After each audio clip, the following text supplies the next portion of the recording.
Дорогие друзья, коллеги, мы продолжаем серию публичных лекций проекта Ага Хан «Человековедение. Университет Центральной Азии», который проходит у нас в рамках формирования междисциплинарного дискурса в контексте взаимоотношений гуманитарных и естественно-научных знаний.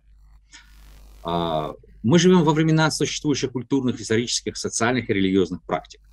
Способность создавать социальные и институциональные условия для их мирного существования, с моей точки зрения, есть очень серьезный залог устойчивого развития любого общества. В Центральной Азии исторически был заложен вот этот плюралистический и толерантный пласт культурно-исторической практики, который идет из глубины веков, что, собственно, создавало условия для того, что именно Центральная Азия с 9 по 12 века была мировым центром интеллектуальной и культурной мысли. Эти ментальные основы были донесены до нашего времени через застывшие формы суфийской религиозной практики, архитектуры, музыки, удивительно живой традиции Центральной Азии, вобравшей в себя компоненты ислама, зороастризма, христианства, буддизма, тенгрианства и других религиозных практик. Все это создавало и создает условия для устойчивого развития Центральной Азии и является действенным иммунитетом от различных радикальных идеологий. Тема сегодняшнего выступления, думаю, будет связана как раз-таки с данным вопросом.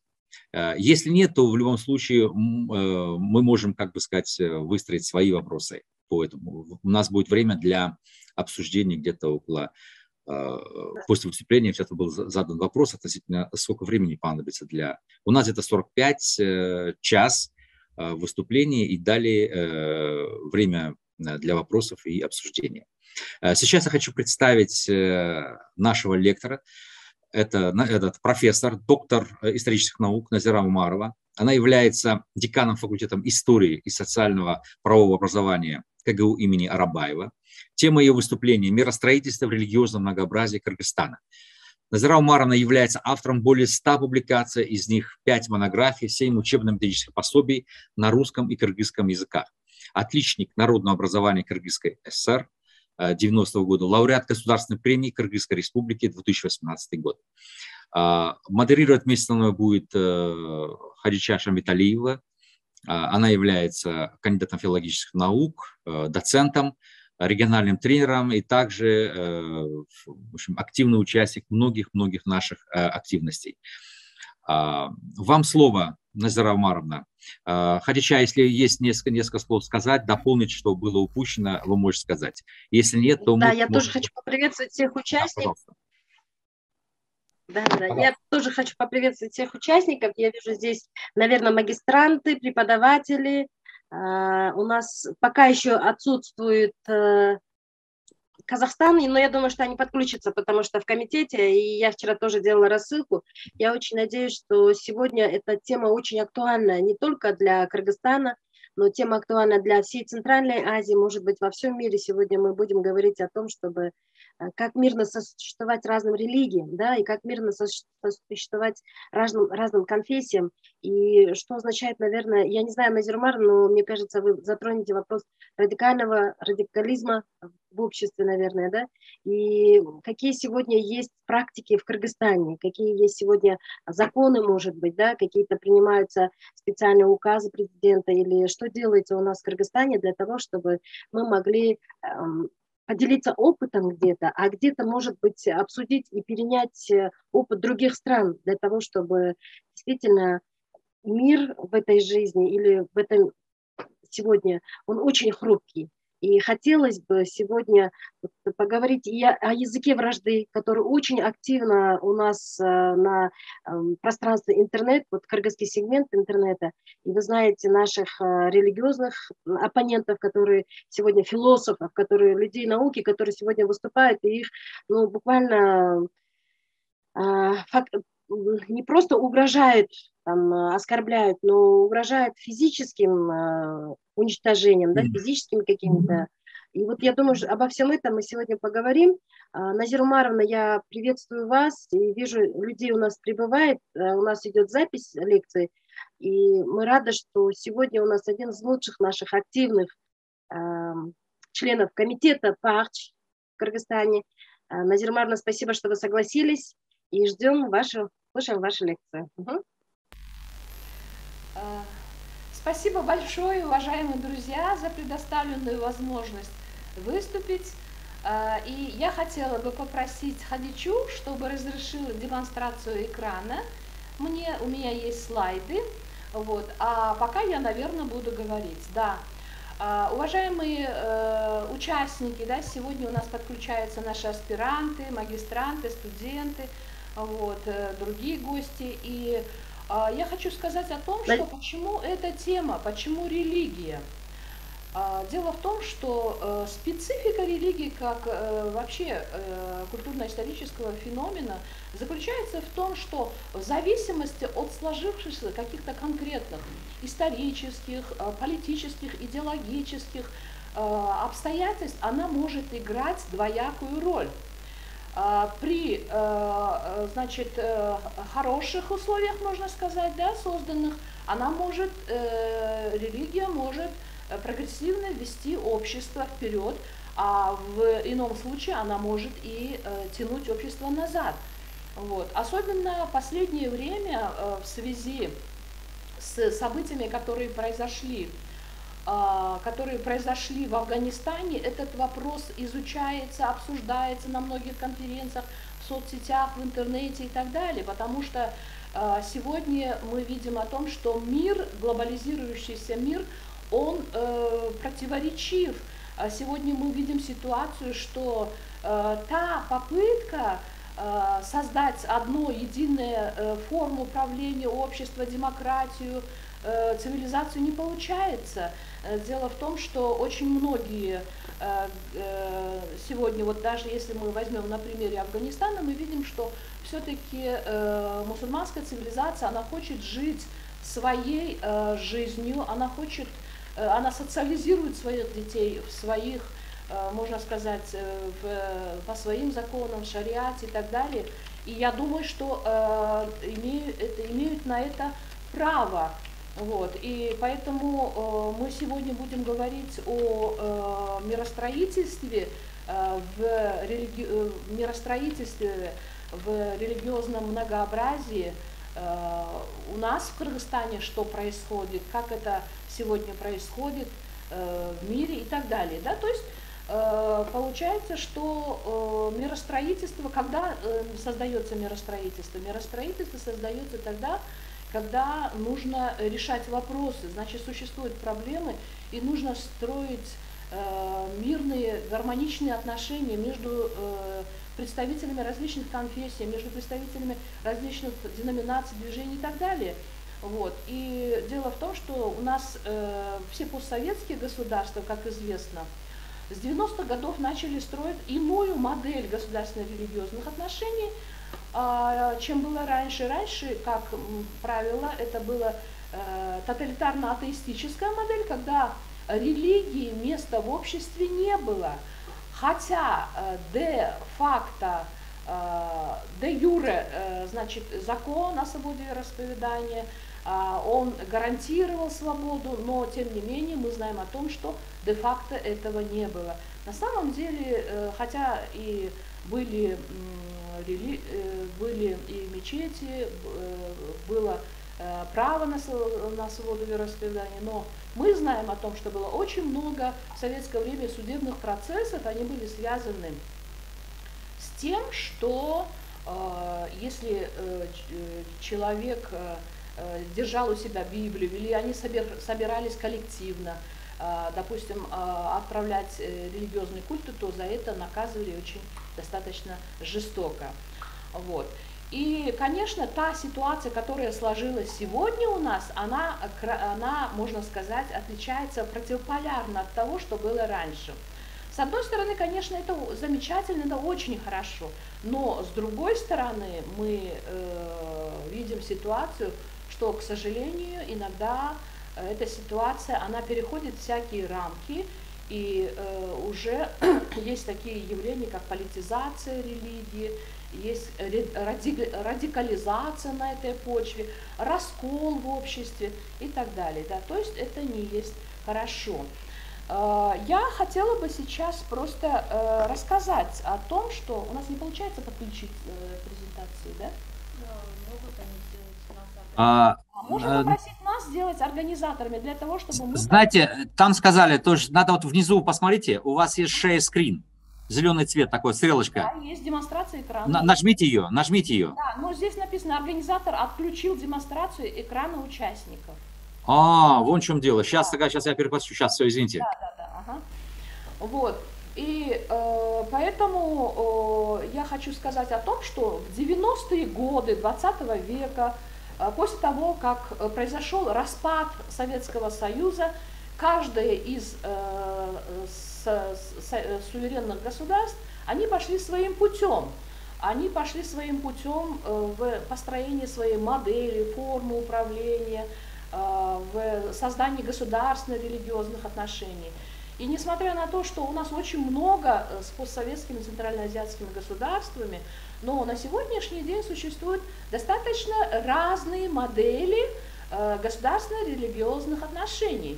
Допустим, если мы возьмем Узбекистан, Узбекистан на заре своего становления суверенного государства, он встретился с радикализацией, он встретился с ситуацией, когда радикально настроенные исламисты, они буквально хотели прийти к власти, поэтому Ислам Каримов буквально с 90-х годов он начал строить, так сказать, модель просвещенного ислама.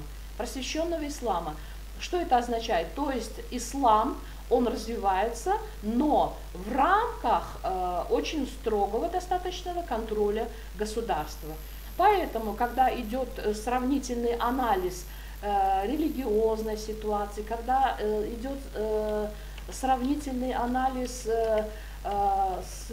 законодательства, да, вот, статей законодательства, то мы видим то, что сегодня Узбекистан, можно сказать, он порциями дает свободу, тогда как Кыргызстан в 90-е годы он принял чрезмерно либеральный, то есть западная модель религиозных отношений, она в форме закона была принята в Кыргызстане в 1991 году, и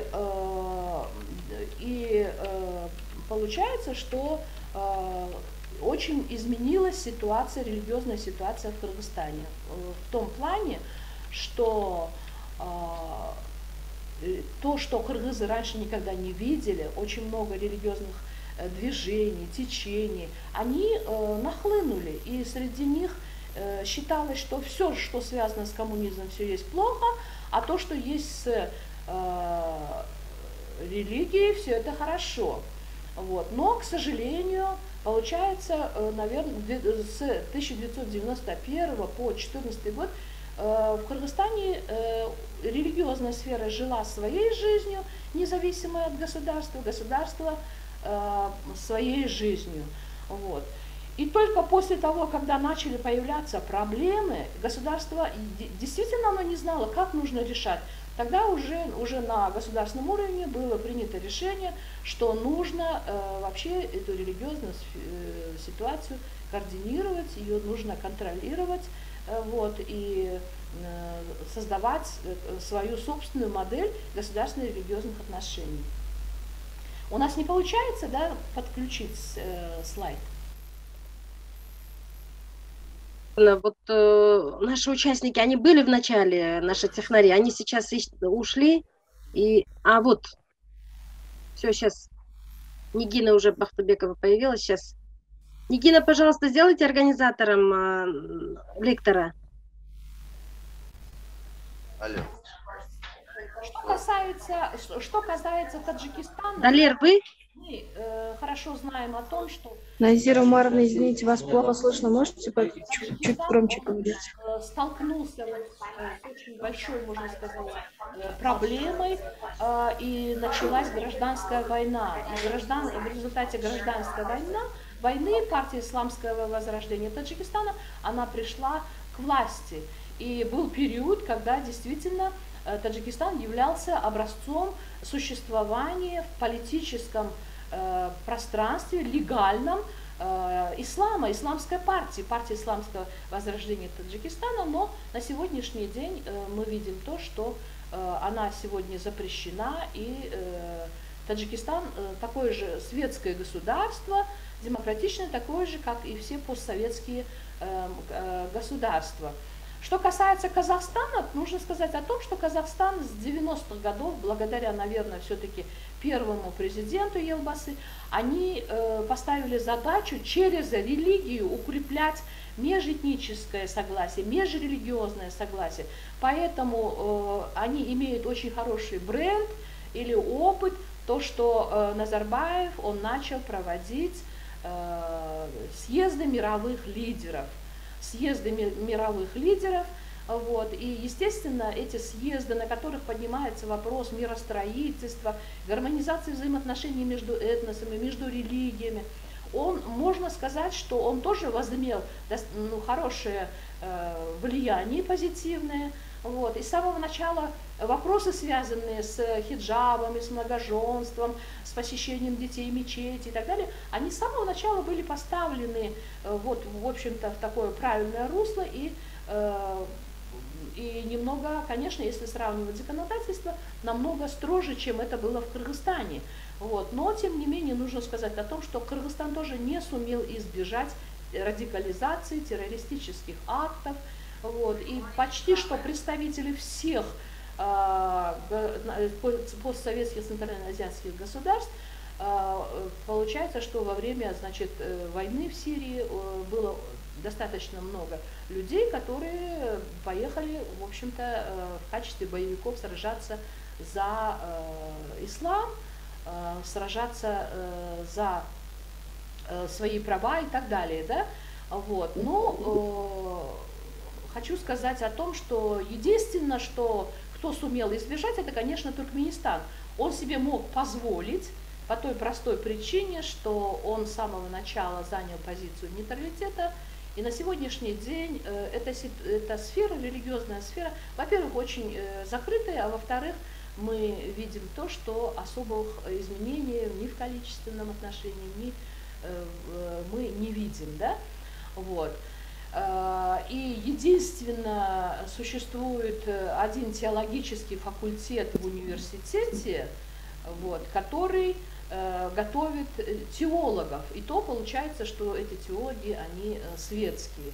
Вот ситуация, которая существует в отношении религиозной ситуации в постсоветских центральноазиатских государствах. Вот. На сегодняшний день все государства светские провозгласили себя демократическими государствами, вот, и во всех этих республиках религия, и значит, она разделена, образование отделено от религии, вот, но тем не менее все равно существуют какие-то существуют различия на сегодняшний день в отношении построения мира, межрелигиозного мира. Никак не получается, да, подключиться. К сожалению, у нас, я не знаю по какой причине, но никак мы не можем подключить демонстрацию экрана. Но тогда я продолжаю без экрана. Я думаю, что, наверное, постарайтесь, да? Здравствуйте, здравствуйте. Это вы не вы должны, да, презентацию сделать? Да, Курбанова. Сейчас. Все. Интел, вы меня сделали соорганизатором, я не могу. Дополнительно я нажимаю, у меня не получается. Разрешить, только запись идет. Угу. Ну, пока вы даете нам разрешение, я продолжаю. На сегодняшний день, по сравнению со всеми центральноазиатскими государствами... Попробуйте один раз. Хорошо.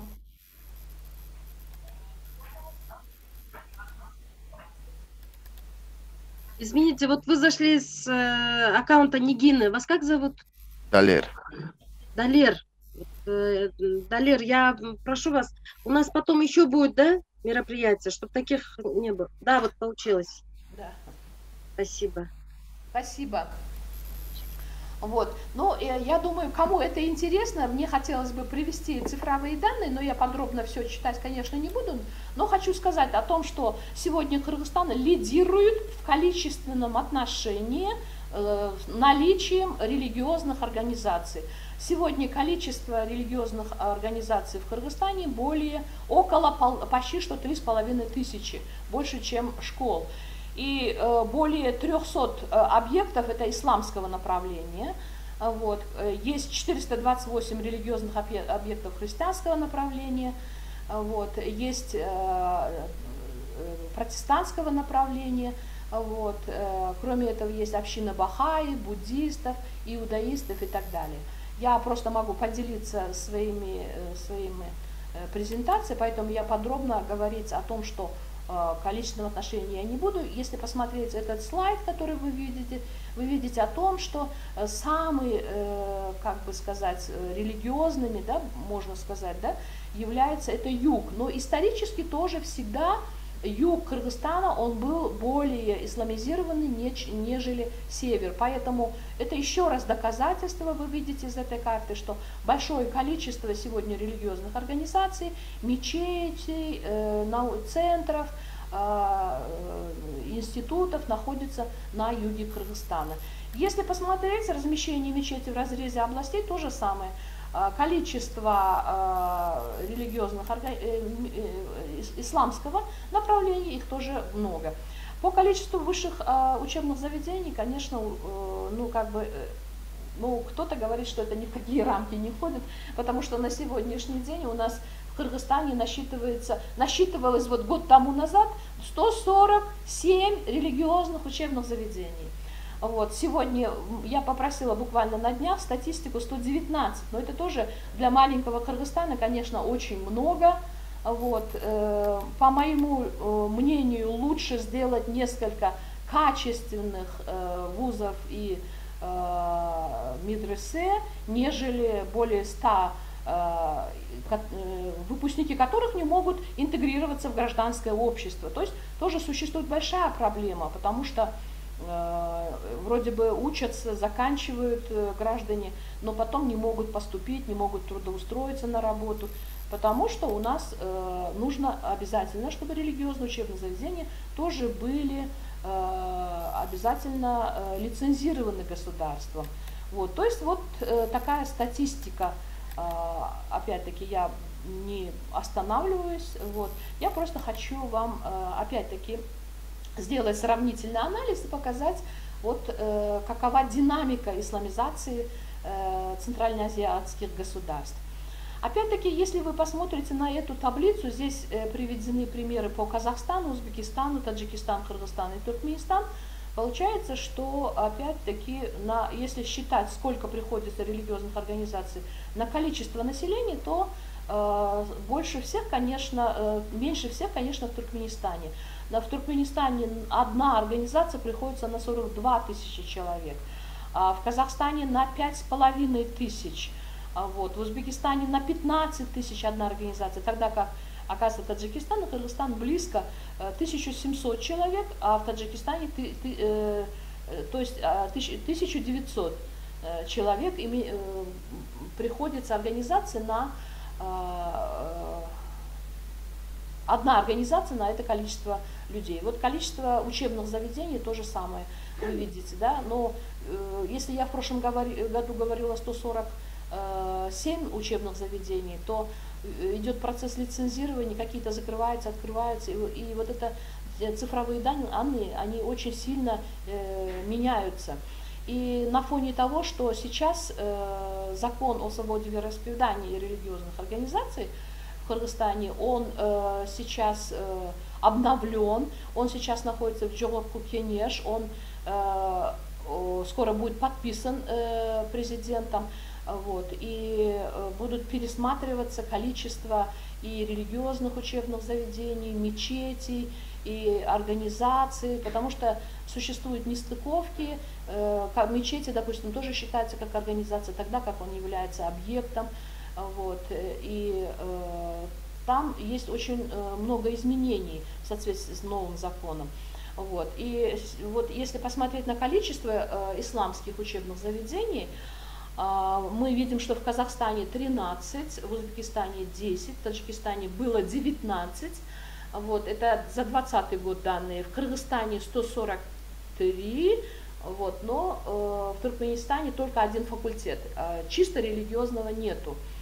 И дело в том, что все центральноазиатские государства, Казахстан, Узбекистан, Таджикистан, они вернули всех своих граждан из-за границы, которые получали там религиозное образование. Единственное, что в Кыргызстане этот вопрос ставится, он как проблема сегодня, что его нужно решать, потому что все-таки как бы это нужно контролировать. Мы, кыргызы, сегодня говорим о том, что мы исповедуем ислам ханафитского масхаба, матуридийской акиды, и когда наши граждане получают образование где-то в Бангладеше или в Пакистане, а в Пакистане много очень медресе, которые не контролируются государством, и они несут совершенно не противоречащую национальным кыргызским традициям, кыргызской форме соблюдения ислама, и это ведет к конфликтам. Вот. Поэтому сегодня государство над этим работает, духовное управление мусульман тоже над этим вопросом работает, но как сделали другие центральноазиатские государства, запретили, у нас запрета нету. Вот. Поэтому граждане могут выезжать в любое государство и получать образование. И, оказывается, отслеживать тоже очень сложно, кто, когда, куда поехал. Вот. И поэтому сегодня создается база данных тех учебных заведений, куда бы было желательно, чтобы наши граждане поехали. В отношении паломничества точно такая же ситуация. Вот, если исходить из количества населения, то получается, что маленький Кыргызстан, где количество мусульман, 90% населения сегодня кыргызов считаются мусульманами, более 5,5 тысяч ежегодно граждан Кыргызстана посещают хадж во время айта. Вот. Тогда как в Туркменистане разрешено только на 170 человек. В Таджикистане, можно сказать, наверное, обстоит более или менее, потому что в соответствии с квотой дается на 0,1% от общего числа мусульман. В Узбекистане очень занижено количество, потому что сегодня, насколько я знаю, количество в Узбекистане населения более 30, почти что 35, намного меньше дается возможности посетить, и поэтому иногда бывает такая ситуация, когда на юге граждане Узбекистана пытаются через Кыргызстан посетить и выполнить свою мусульманскую обязанность, да, съездить в хадж. Вот. И в Казахстане 3200 тоже на Казахстан не очень большая цифра. И если посмотреть на стоимость, то же самое, стоимость самая дешевая получается в Кыргызстане.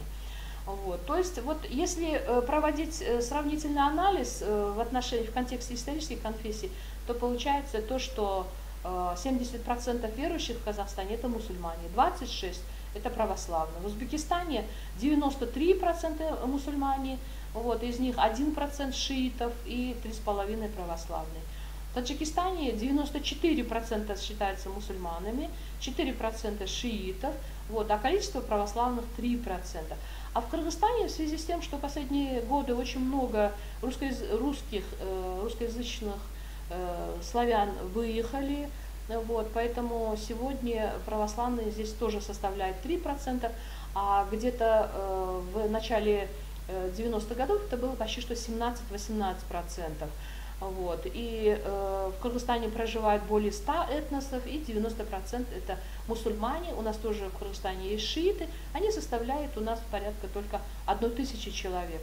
У нас в Кыргызстане была попытка еще где-то в середине 90-х годов открыть исламский институт, имеется в виду для шиитов, но в связи с тем, что не было студентов, он как открыли, так его потом он не работал. Вот.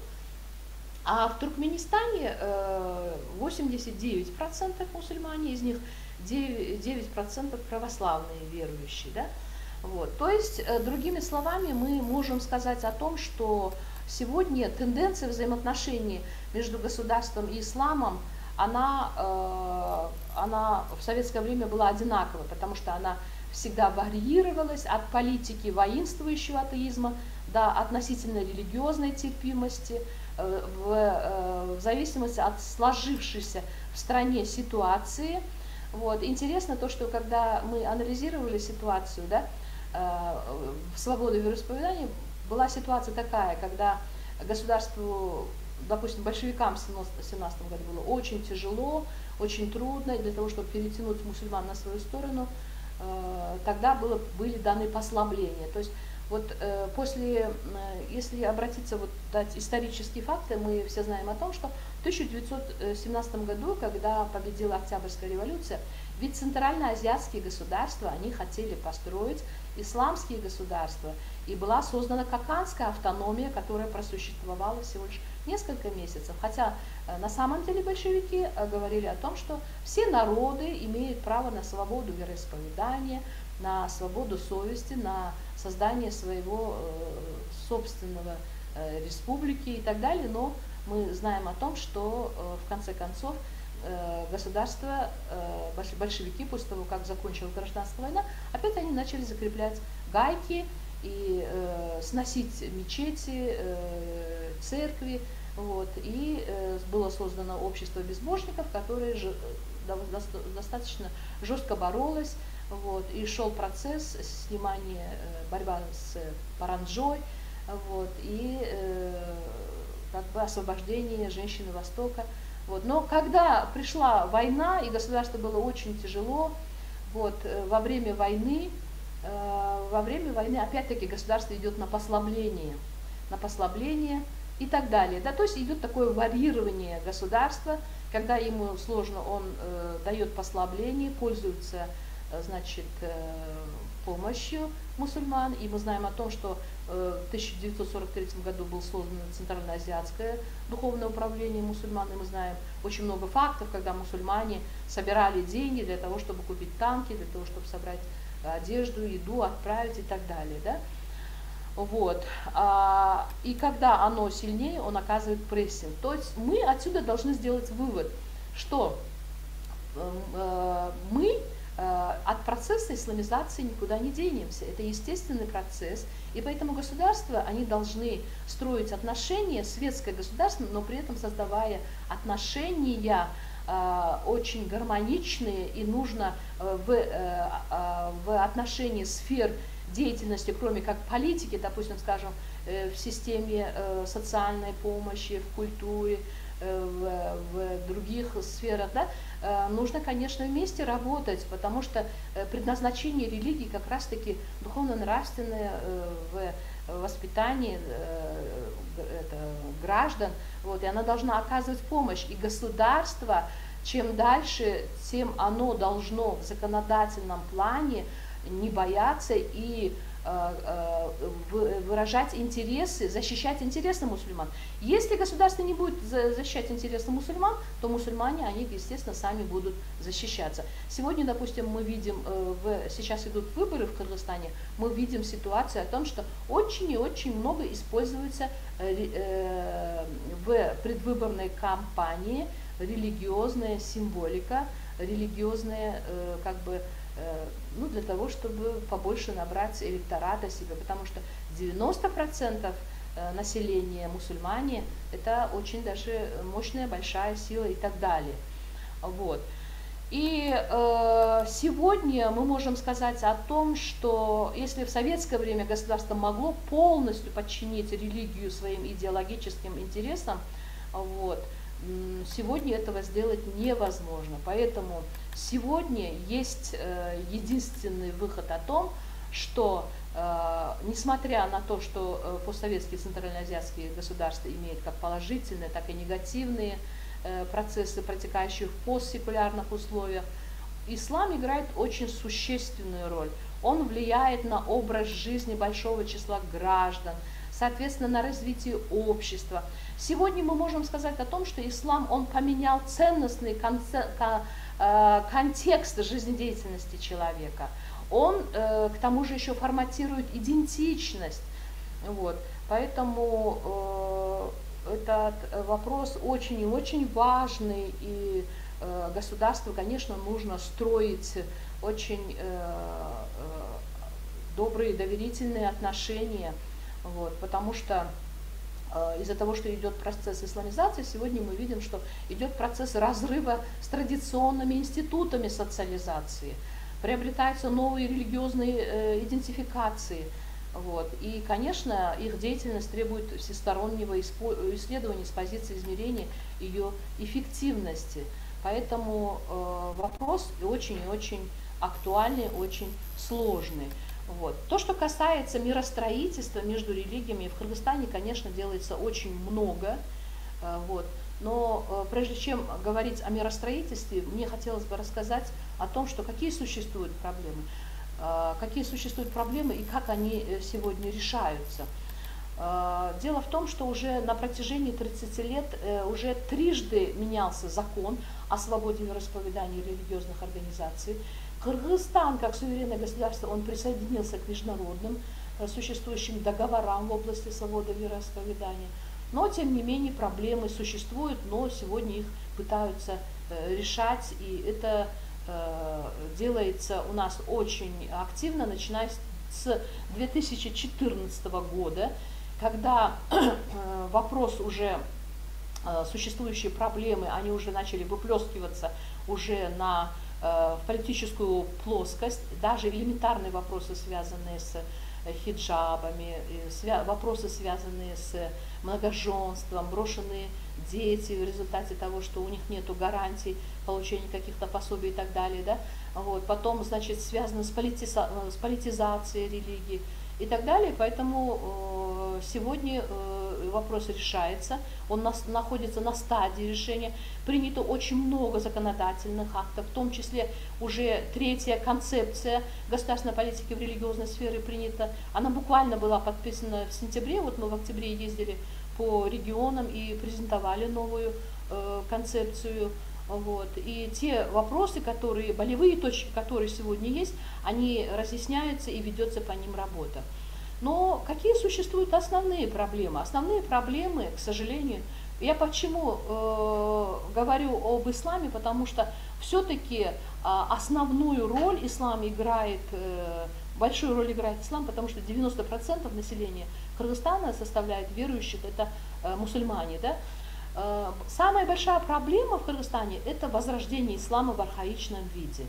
Ну, наверное, это не только у нас, наверное, и в других государствах, потому что 70 лет мы были атеистами, вот, и развития ислама, исламской науки, исламоведения не было. Вот. И получается, что когда уже ислам возродился, когда уже в 91 году было создано Духовное управление мусульман Кыргызстана, самоучки имамы, самоучки молдо, они пришли к власти, имеется в виду духовное управление, они были имамами, казиями, они стали муфтиями, потому что на все центральноазиатское государство, на все, был единственный институт в Ташкенте и Мир Араб в Бухаре. И поэтому у нас в Кыргызстане этих людей, которые закончили в Бухаре, в Ташкенте, их было считанное только количество, и то они уже были в достаточно солидном возрасте. Вот. И вот эта проблема возрождения ислама в архаичном виде, она создала очень много других, за собой потянула очень много проблем, связанных с тем, что это и борьба за власть шла. Но я всегда говорю, что борьба за власть не сама по себе ДУМК, да, а я говорю о том, что те процессы, которые происходят у нас в Кыргызстане, они получают зеркальное отображение как раз-таки в духовном управлении. Потому что когда анализировали ситуацию, когда идет борьба, да, в муфтияте, тогда, когда смена власти в государстве, понимаете? Вот. И поэтому наши бедные муфтии, кого-то криминал их крал, требовал деньги, вымогал, бил и так далее, и так далее. И очень-очень-очень часто менялись, да? Вот. То есть эта проблема существует, борьба за власть. Вот. И чаще всего борьба за власть в связи с тем, что вокруг хаджа очень большие деньги, бесконечно тоже проблема. Вот только в последние годы эта проблема как бы более-менее была решена, а так раньше каждый хадж это заканчивался скандалом, снятием муфти и так далее. Да? Вот. Потом я хочу сказать о том, что всегда существовали джаматы радикальные, джаматы нетрадиционного характера, которые почему-то идеологически сильнее, чем традиционные представители традиционного ислама. Да? Вот. Потом существует проблема однобокости обучения в исламских учебных заведениях. Допустим, если посмотреть учебные планы, религиозные учебные планы, то получается, что в основном это религиозные предметы, и только 1, 2, 3 предмета – это история, там кыргызский язык, еще какой-то предмет, скажем, компьютер и все. А все остальное получается религиозные предметы.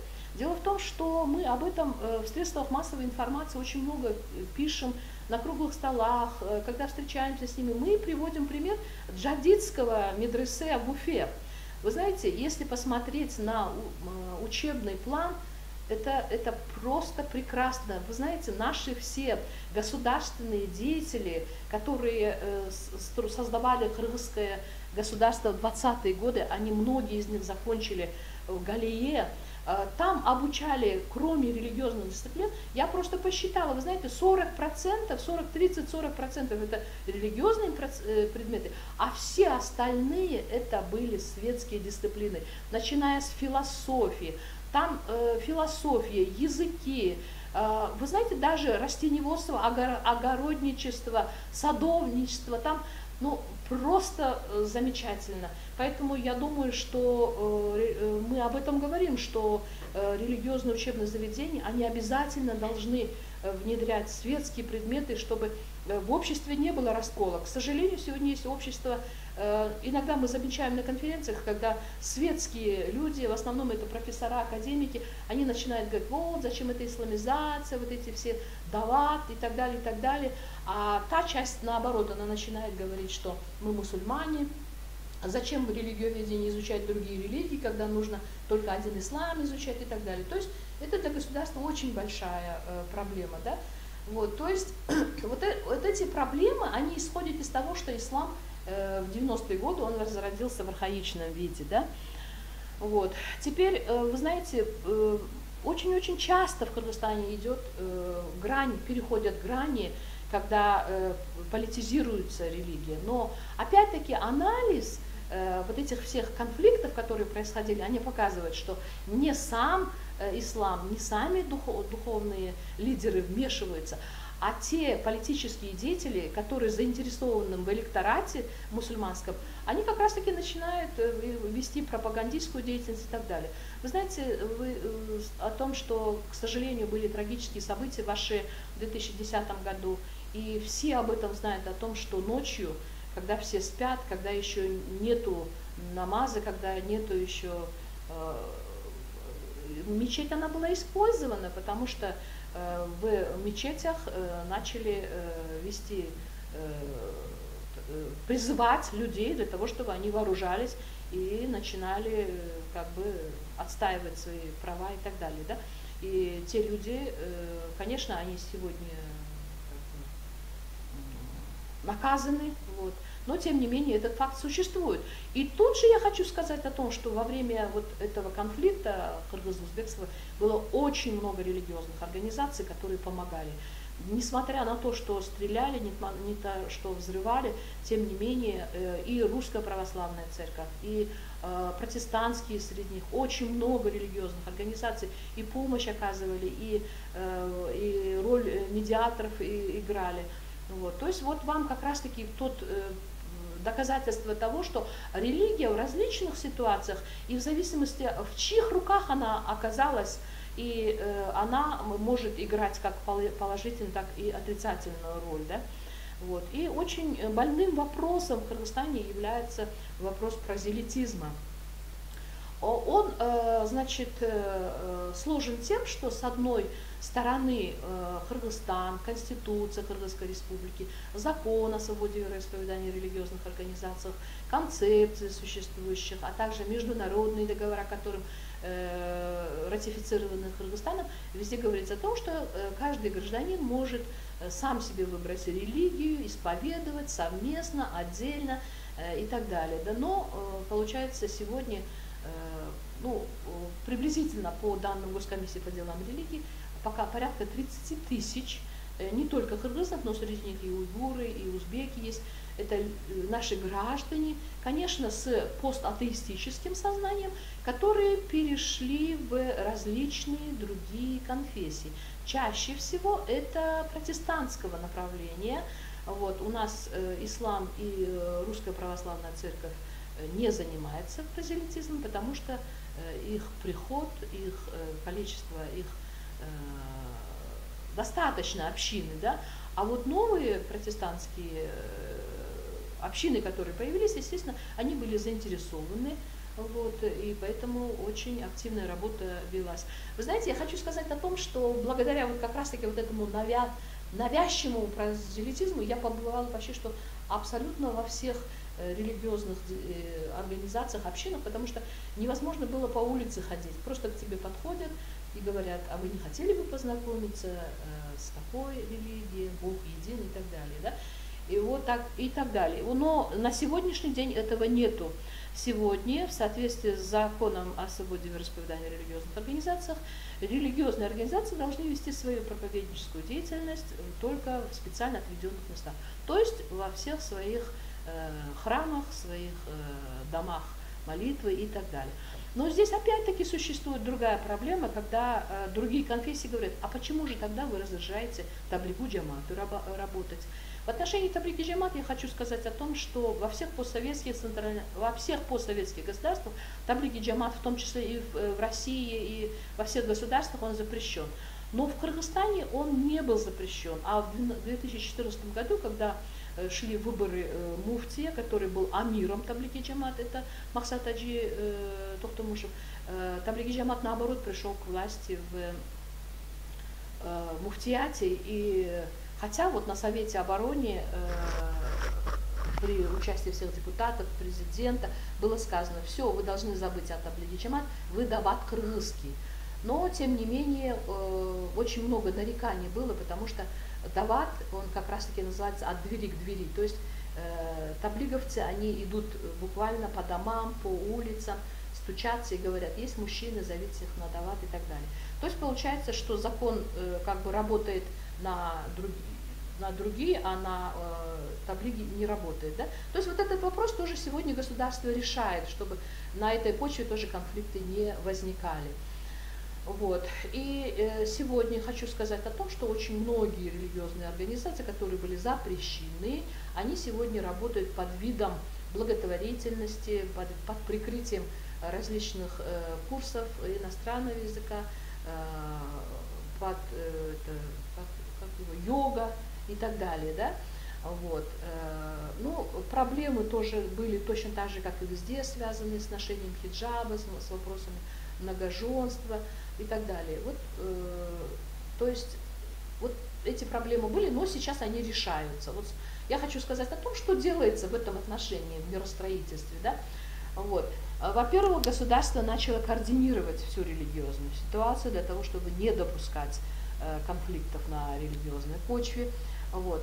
И вот в соответствии с новой концепцией, которая была недавно прописана, там стоит вопрос о том, что религия является сквозной проблемой для всех. Не только Госкомиссия по делам религии должна заниматься, но и все, и семья, и школа, и вузы, и также органы местного самоуправления, и гражданский сектор. То есть существующие проблемы нужно решать совместно. Вот. Ставится вопрос о том, чтобы повысили роль общественных комитетов на местах, для того, чтобы был общественный порядок, чтобы была духовная безопасность, вот, и так далее, чтобы от религиозного экстремизма. Вот.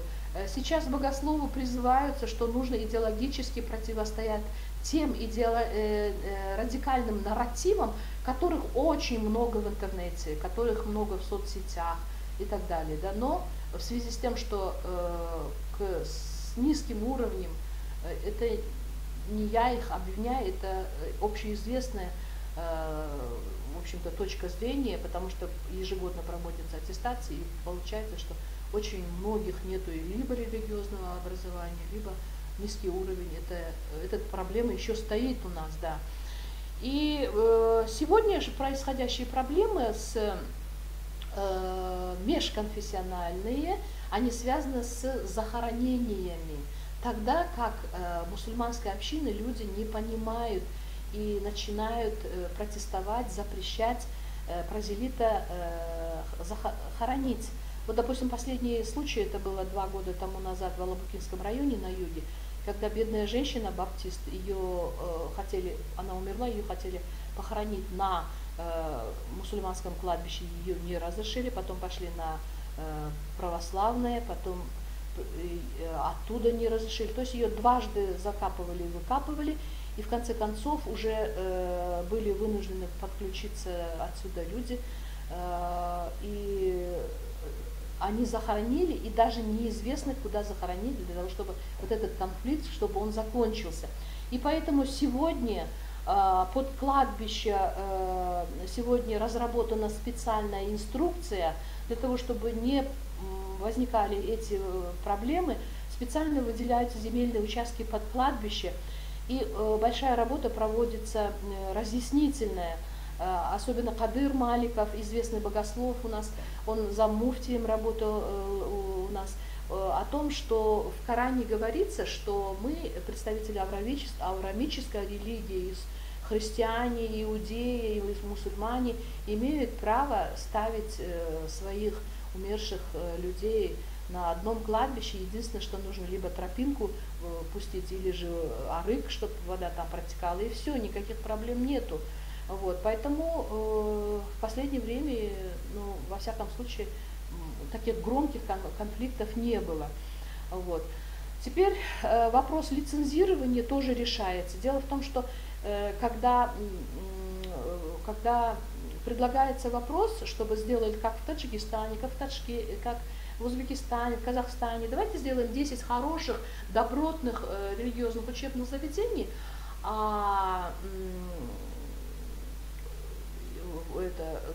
пусть объединятся, но здесь вопрос заключается в том, что, оказывается, каждая медресе, каждый институт имеет своего спонсора, арабского шейха или из Кувейта, или и так далее, и так далее. То есть, и это вопрос открытый, да, действительно, оказывается, арабы, мусульманский мир очень хорошо спонсируют именно религиозные учебные заведения. И получается, что на самом деле вот эти все религиозные учебные заведения, это как бы, это его бизнес, этого человека, который открывает. Вот. То есть вот такая проблема. Но тем не менее государству этот вопрос нужно решать. Ее нужно решать таким образом, чтобы сами руководители этих многочисленных, большого количества религиозных учебных заведений сами осознали, поняли, что нужно не только о своем кармане думать, но об интересах народа, об интересах Кыргызстана, что нужно также готовить образованных, грамотных выпускников, а не так, чтобы у тебя там спонсор есть, и ты там подготовил и не думаешь о дальнейшей судьбе своих выпускников. Вот. И теперь, если говорить о том, что делает государство, что делают религиозные заведения, не только религиозные организации и так далее, конечно же, между Русской Православной Церковью и между исламом всегда существовал мир, он исторически тоже, вот только история территории Кыргызстана не знает конфликтов на религиозной почве, несмотря на то, что археологи здесь находят, что здесь и буддисты были, и несторианцы, и ислам, и христиане и так далее, да? Но конфликтов мы не знаем, не было, во всяком случае, по сегодняшний день. И эта традиция, это замечательно продолжается. Когда мы берем ученые интервью, допустим, у муфтия или же у епископа, вот вы видите, да, это Даниил, нынешний епископ, вот, они рассказывают о том, что и показывают фотографии, что они постоянно, скажем, раз в месяц пьют чай, что они играют в футбол, что они совместно какие-то заявления делают и так далее. Но дело в том, что они очень дружны, но у них как бы немного напряженные отношения с протестантскими организациями, потому что протестантские организации, они занимаются как бы прозелитизмом, и у них есть такой договор о том, что мы не должны как бы забирать друг у друга. Но существует закон, И у нас есть даже среди интеллигенции очень много образованных, грамотных русских молодых людей, которые сами захотели и приняли ислам. Или же из кыргызов я пока не знаю, кто православие принял, но исторические данные по Кыргызстану за 19 век говорят о том, что со времен еще Екатерины было сказано, чтобы не было прозелитизма в отношении местного населения. Поэтому, оказывается, за 19 век только 4 человека, кыргызов, 4 человека стали православными. Вот, тогда как и среди русских были те, которые принимали ислам. Вот. И поэтому вот вы видите о том, что вот Махсат Аджи Тухтамушев, это бывший муфтий, к сожалению, который оскандалился тоже в связи с тем, что деньги паломников во время коронавируса они были использованы не по назначению. Кадыр Маликов, это очень известный у нас богослов, на которого было нападение со стороны салафитов. Он наш гость, мы очень часто его приглашаем на встречи с нашими студентами, магистрантами. Вот. А это вот как раз-таки межконфессиональный совет. Он всегда существовал, межконфессиональный, но деятельность его как-то начиналась, оставалась, не продолжалась, активно не было. И вот сейчас вот межконфессиональный совет, он вот очень активно работает, очень много делается, проводятся работы, очень много мероприятий. Вот эти все картинки я буквально сегодня собрала с интернета, потому что очень много. Вот последняя картина, это когда у нас есть парк в Бишкеке, и там как раз таки день чистоты, да, экологии был, и все собирались там, и, в общем-то, все вместе дружно поработали. Вот. Так что вот такая у нас интересная история. И, если у меня есть время, я еще могу, но я думаю, может быть, вопросы. Да, спасибо, Надира Умаровна.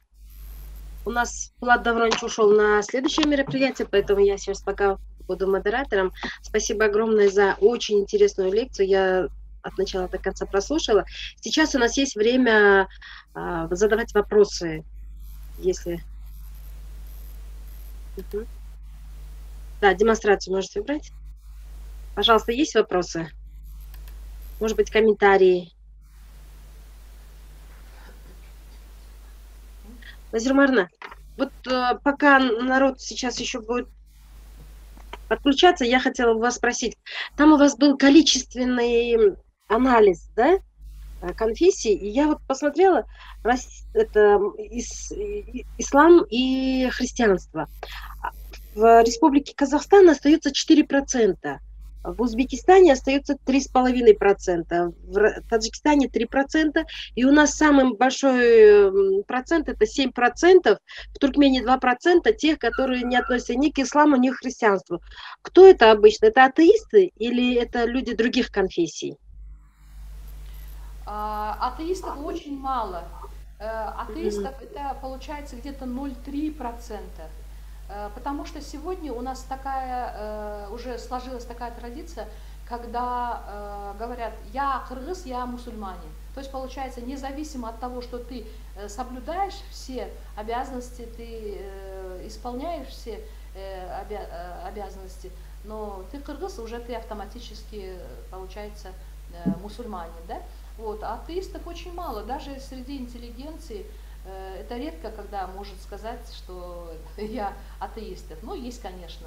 Но я в своей докторской диссертации, а тема у меня религия в общественно-политической жизни Кыргызстана, очень мало, 0,3% от общего числа. Да. Спасибо. Пожалуйста, вопросы.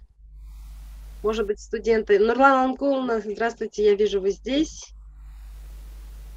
Чинарадике, если есть вопросы, да, пожалуйста. Назира Умаровна, я вообще хотела задать вопрос. Скажите, пожалуйста, да, вот вы правильно говорили о том, что сектанты, я ехала в поезде в Балыкчи, это было давно, и прямо все эти сектанты приставали, стучались в двери, раздавали нам всякие вот эти буклеты. Сейчас такого нет. Но вообще, их же вообще запретили в России, а в Кыргызстане не запретили, да? Дело в том, что сегодня в Кыргызстане насчитывается более 30 религиозных направлений, деноминаций и конфессий. Для того, чтобы религиозная организация могла работать, для того, чтобы могла она проповедовать свою религию, нужно, чтобы они обязательно прошли лицензирование в Государственной комиссии по делам религии. Если она не проходит, то ей не разрешается вести проповедническую деятельность. Все секты, которые у нас были в Кыргызстане, они закрытые. Закрыли, и они не работают. А вот эти, то, что вы рассказываете, что заходили и так далее, да, вот каждая религия, для нее самая главная миссия распространять ее. Потому что представители религии считают, каждый представитель считает, что только его религия правильная, и миссия распространять свою религию. Но государство, наверное, мудро поступило, что нельзя где угодно этого делать. Это нужно делать только у себя. Ты можешь к себе пригласить в церковь и вести проповедническую деятельность. Когда сегодня ко мне приходят, говорят, а вот вы не хотели бы узнать о какой-то религии? Я говорю, а вы разве не знаете, что общественная пропаганда религии запрещена? Они молча уходят сразу. То есть вот такого нету, чтобы бабушки тебя сели с двух сторон и уже агитируют. Потому что сегодня у нас идет ужесточение контроля в отношении вот свободы вероисповедания. У нас сегодня закрыты многие секты, вот, им вообще не разрешается работать. Но у нас есть еще 21 запрещенные экстремистские террористические организации, начиная с Аль-Каиды и кончая другими организациями. 21 организация – это те организации, которые взрывали, которые являются террористическими и экстремистскими организациями. Вот. И доморощенная у нас одна организация радикальная, это Якын Инкар. Он был буквально в 2019 году закрыт по той простой причине, что это были люди, которые отпочковались от таблиги джамат, вот, и они решили, что мусульмане должны жить в соответствии с шариатом, как жили во времена Мухаммеда пророка. То есть нельзя пользоваться телефоном, телевизором, нельзя на деревянном полу, нужно, чтобы на полу, чтобы кошма была постелена, что, и так далее, и так далее. Это, если бы вы посмотрели, что они делали, вы бы просто ужаснулись бы, потому что буквально игрушки выковыривают глаза, залепляют своим детям этим липучкой. То есть вот такое, я не знаю, это как называется, средневековое, какое-то совершенное,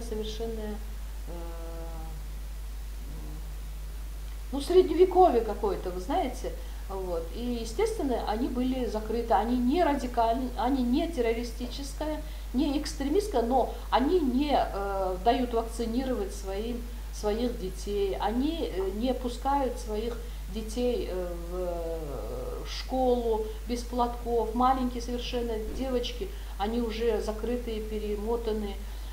Я просто хочу привести пример о том, что мы недавно вернулись с Токтагульского района, и вы знаете, что сегодня учителя нам говорят? Вы знаете, говорят, как стало тяжело вести историю, как тяжело стало вести генетику, анатомию, потому что когда мы начинаем говорить, вот, человек произошел из мира животных, то они начинают говорить, эдже, ширк, вы в ад попадете, вы неправильно говорите, и так далее, и так далее. То есть вот эти факты о чем говорят, что исламское заигрывание с религиозным ресурсом привело к тому, что имамы очень хорошо работают. Дети ходят, маленькие дети ходят в медресе, мечети. То есть сознание маленького ребенка, оно заполонено уже сознанием вот именно религиозным. И они совершенно не принимают, не понимают. Им очень сложно. То есть получается, что религиозная часть, как раз таки имамы все работали, а мы не работали. потому что я сама лично, начиная с 2000-х годов, ездила с европейцами, с американцами, всякие разные, в рамках проекта меня приглашали читать лекции, когда их еще в 2000-е годы учили делать, как пользоваться телефоном, как делать дават, как себя снимать на телефон, как это отправлять, как работать с WhatsApp, как работать с Фейсбуком и так далее, и так далее. Да? Вот, то есть получается, что они очень хорошо сегодня владеют новыми информационными технологиями. А сегодня мы чем занимаемся? Мы маленьких детей, ну вообще, конечно, эта религия, она определяется в семье, но тем не менее, вот ситуация, она вот такая сегодня.